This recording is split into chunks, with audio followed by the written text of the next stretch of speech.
عزیز خوب گوش بدید ای کسانی که مشغول بازی های پابجی و کلش و غیره هستید و عمرتون رو دارید بیهوده با بازی های الکی شما هدر میدید. الله تعالی در قرآن عظیم و شان میفرماید افحسبتم انما خلقناکم عبثا و انکم الینا لا ترجعون. آیا شما این گمان رو کردید که الله تعالی شما رو بیهوده پیدا کرده، شما رو برای هیچ پیدا کرده، شما رو برای این پیدا کرده که عمر گران قیمتی که الله در اختیار شما گذاشته و جوانی و تندرستی که الله در اختیار شما گذاشته بیهوده با این بازی ها شما سپری بکنید. و انکم الینا لا ترجعون، و اینکه شما به سوی ما باز نمیگردید و از این جوانی و از این وقتی که الله در اختیار شما گذاشته از شما نمیپرسه. آیا از شما نمیپرسه که چرا این جوانی رو با این بازی های بیهوده شما تلف کردید؟ اگر شما زیر پرچم یک پادشاهی زندگی بکنید، اگر یک ثانیه برخلاف امر اون پادشاه عمل بکنید شما رو مؤاخذه میکنه.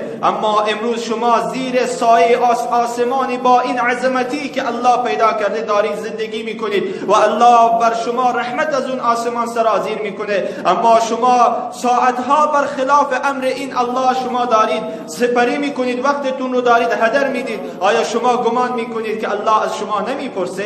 و رسول الله فرمود فردای قیامت کسی قدم رو از قدم بر نمیداره تا زمانی که این سوال رو جواب نداده باشه که ازش میپرسن الله تعالی جوانی که در اختیار شما گذاشت جوانی رو در چه چیزی صرف کردی؟ وقتی که الله تعالی در اختیار شما گذاشت این وقت رو در کجا شما سپری کردید؟ اونجا بعد میگی که خدایا این وقت و جوانی که تو به من داده بودی من اومدم با بازی های الکی گوشی سپری کردم. آیا این جواب رو میخوای پیشگاه الله تعالی میخواد این جواب رو؟ امروز جوانهای ما اون قدری که از قوانین بازی سر در میارن، بازی هایی که در گوشی ریختن و مشغول اون هستن، از اون بازی ها سر در میارن، به خدا قسم از دین خودشون سر در نمیارن، از قرآن از کلام الله تعالی سر در نمیارن، از زندگی پیامبر صلی الله علیه وسلم و صحابه کرام سر در نمیارن. بعد میان میشینن میگن که چرا دل ما تنگ شده، چرا این مشکلات رو الله تعالی بر سر ما آورده؟ فقط به خاطر اینه که شما کلام الله رو ترک کردید،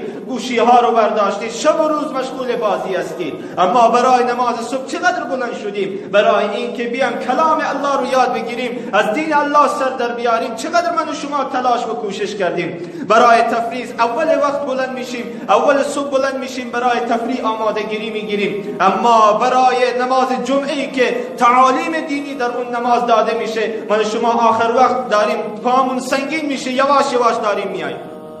نکنید این کارو، به خدا قسم روز قیامت قرآن از شما شکایت میکنه، میگه که یا الله فلان جوان وقت هر بازی رو داشت، بازی میکرد، گوشی شب و روز دستش بود، صدای ترانه و آهنگ از اون خونه شنیده میشد، اما تنها وقتی که نداشت برای قرآن بود،